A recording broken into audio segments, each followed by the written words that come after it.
सवाल करने के पहले मैं आपको गणित की कुछ थोड़े सामान्य बातें थोड़ी सी बता देता हूँ, ताकि हमको सवाल जो है हल करने में बहुत आसानी होगी आपको। देखो, नॉर्मली यदि हम चीज़ों को यदि जोड़ेंगे ना गणित में, जैसे 3+2 इक्वल टू हम 5 नॉर्मली लिख देते, ठीक है। ये तो बहुत ईजी, 3+2 बहुत सारे बच्चों को नहीं आता है, आपको आता होगा, बहुत अच्छी बात है। लेकिन कई बच्चे कन्फ्यूज हो जाते हैं। जैसे यहाँ, जैसे हम घटाएंगे, यदि 3-2 करेंगे तो नॉर्मली आप 1 लिख दोगे, लेकिन यहाँ पे लिखा है कि -2+3 लिखा हुआ है, ठीक है। तो बराबर क्या होगा?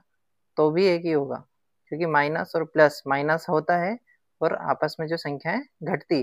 यदि चिन्ह जो है ये विपरीत हो तो क्या होता है? घटता है। तो 3 में से 2 घटाएंगे हम तो 1 बचेगा, और जो यहाँ पे साइन कौन सा लगेगा? प्लस का लगेगा। देखिए, हमेशा जो है वो बड़ी संख्या का साइन आंसर में लगता है, ठीक है। यहाँ पे जैसे मैं लिखूं कि -5+2, तो इसके बराबर क्या होगा? क्या होगा? -3, ठीक है। माइनस और प्लस माइनस, यानी कि 5 में से 2 को हम घटाएंगे तो -3 होगा, ठीक है। यदि एक जैसे यदि साइन है, यदि जैसे -3 -2 है, तो क्या होगा? जोड़ेंगे। यदि चिन्ह जो है ये हमेशा यदि समान यदि है, यानी कि घटाव के चिन्ह है, जैसे दोनों माइनस माइनस है, तो क्या हो जाएगा? जुड़ेगा। यदि यहाँ पे दोनों जगह प्लस प्लस का रहता तो भी जुड़ता। तो माइनस और माइनस प्लस, यानी कि 3 और 2 को हम क्या कर देंगे? जोड़ देंगे। 3 और 2 5 हो जाएंगे, लेकिन साइन जो है वो माइनस का ही लगेगा, ठीक है।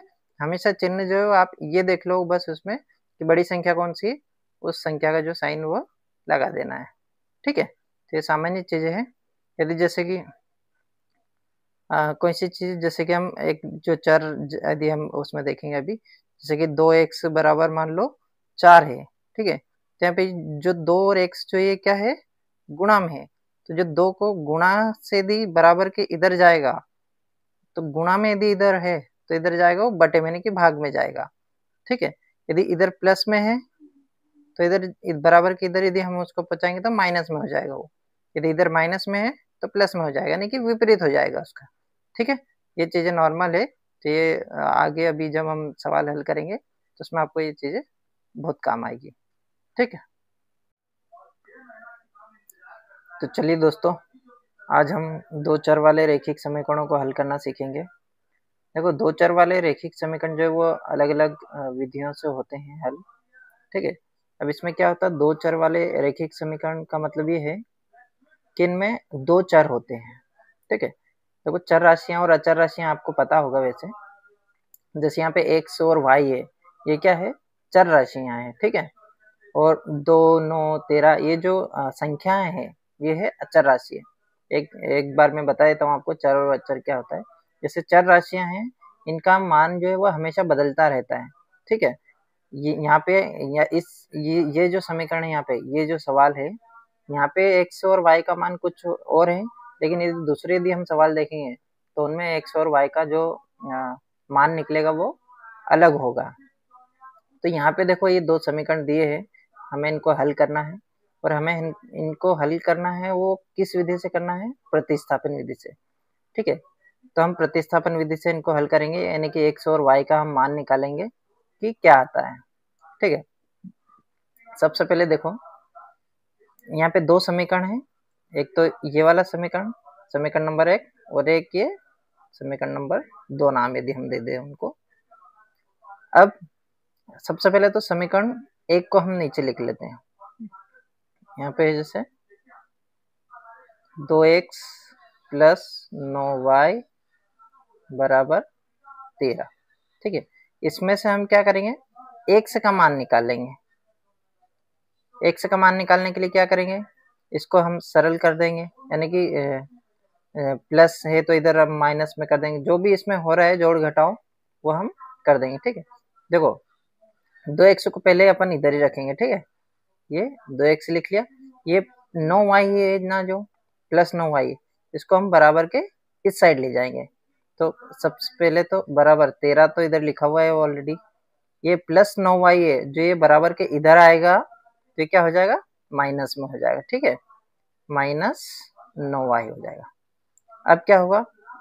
देखो, यहाँ पे हमको क्या करना है? x का मान निकालना है। तो ये 2 भी जो है 2 को भी हम बराबर के इधर ले जाए थे। अभी इधर में किस में है, ये गुणा में है। 100 और 2 जो आपस में क्या है, गुणा में है। तो ये 2 बराबर के इधर यदि जाएगा तो किस में चला जाएगा, बटे में।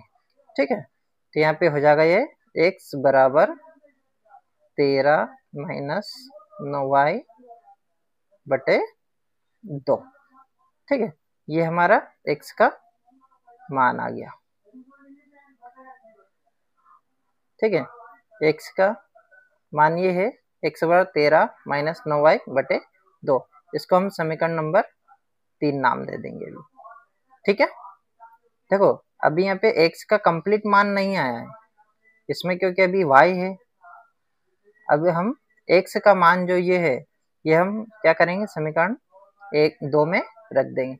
ठीक है, चलो इसके आगे हम देखते हैं। तो देखो जो समीकरण 2 है हमारे पास, इसको हम क्या कर लेंगे, नीचे उतार लेंगे, नहीं यहाँ पे लिख लेंगे।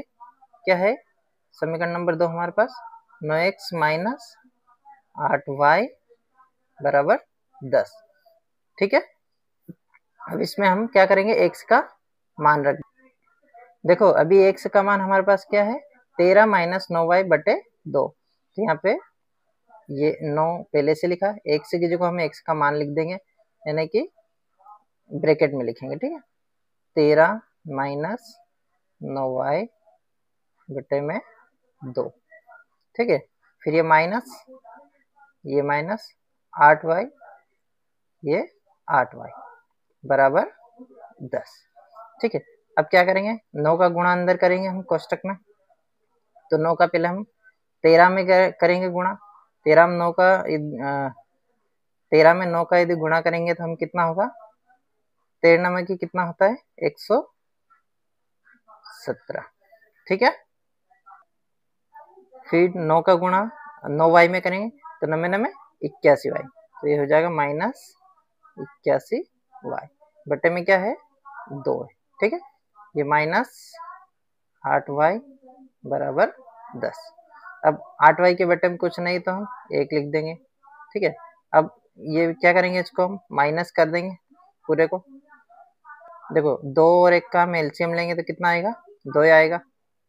ठीक है, 2 का हम इसमें भाग देंगे, कितना आएगा, 1 आएगा। 1 का गुणा हम इसमें पूरे में कर देंगे, तो 117 माइनस 81y। अब माइनस ये वाला माइनस।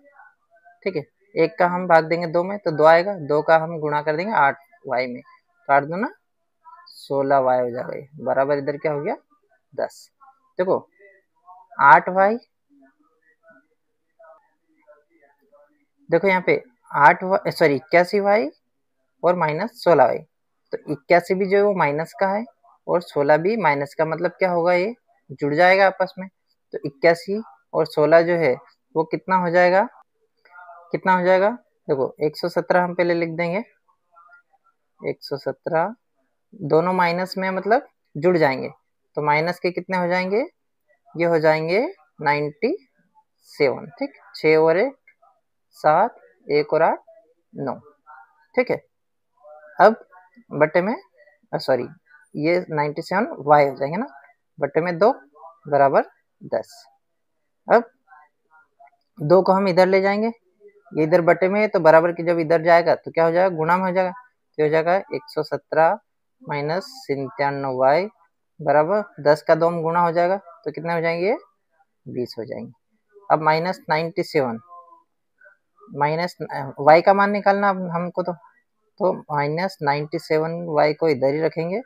ये 117 इसको हम बराबर के इधर ले जाएंगे, इधर प्लस में, इधर किस साइड क्या हो जाएगा, माइनस में। तो 20 माइनस 117। ठीक है, अब इसके आगे देखेंगे हम। अब देखो क्या था हमारे पास, 97y बराबर 20 माइनस 117। ठीक है, तो ये हो जाएगा 97y बराबर 20 माइनस 117, क्या हो जाएगा, घटा देंगे 117 में से 20 को।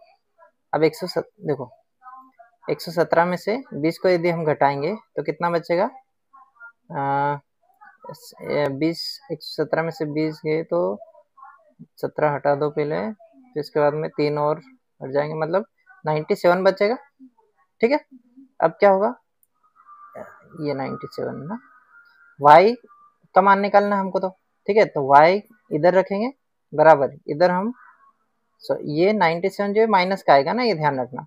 तो माइनस से माइनस क्या हो जाएगा, कट जाएगा। अब 97 का हम इधर ले जाएंगे तो किस में चले जाएगा, इधर गुणा में है तो इधर आ जाएगा बट्टे में, तो ये हो जाएगा 97/97। तो यहाँ पे y बराबर जो हो जाएगा 97 से 97 कट जाएगा एक बार, तो y बराबर यहाँ पे क्या हो जाएगा 1, ठीक है। अब इसके आगे हम देखेंगे। अब देखो y का मान जो है हम किसी भी समीकरण में रख सकते हैं उधर, ठीक है। देखो यहाँ पर हमारे पास समीकरण 1 है, समीकरण 2 भी है और समीकरण 3 भी है। तो y का मान हम किसी भी समीकरण में रखकर x का मान जो है हम निकाल सकते हैं, ठीक है। चलिए हम समीकरण 3 में ही रख लेते हैं मान उसका। देखो हम क्या करेंगे, y का मान समीकरण 3 में रखने पर हमारे पास समीकरण 3 क्या था, x बराबर 13 माइनस 9y बटे में 2। यहाँ पे हम x बराबर 13 माइनस 9, y का मान क्या निकाला हमने 1, तो गुणा में 1 बटे कितना 2। अब x बराबर 13 माइनस 9 का गुणा 1 में तो 9 एकम 9 होगा, तो 13 में से 9 को यदि हम माइनस करेंगे तो कितने बचेंगे, यहाँ पे 4 बचेंगे, बटे में कितना है 2। x बराबर हो जाएगा 2 एकम 2, 2 दूना 4, x बराबर हमारे पास 2 आ जाएगा, ठीक है। अब देखिए यहाँ पे हम अतः लिख देंगे हम आंसर, अतः x बराबर 2, y बराबर 1, ठीक है। ये हमारे पास x और y के मान आ गए, ठीक है। अब अगली बार जो हम प्रतिस्थापन विधि के द्वारा हमने x और y के मान निकाले हैं, ठीक है। अब नेक्स्ट टाइम जो है नेक्स्ट वीडियो में मैं आपको विलोपन विधि के द्वारा 2 चर वाले रैखिक समीकरणों को हल करना बताऊंगा, ठीक है। चैनल पे आप नए हो तो सब्सक्राइब जरूर कर देना। धन्यवाद।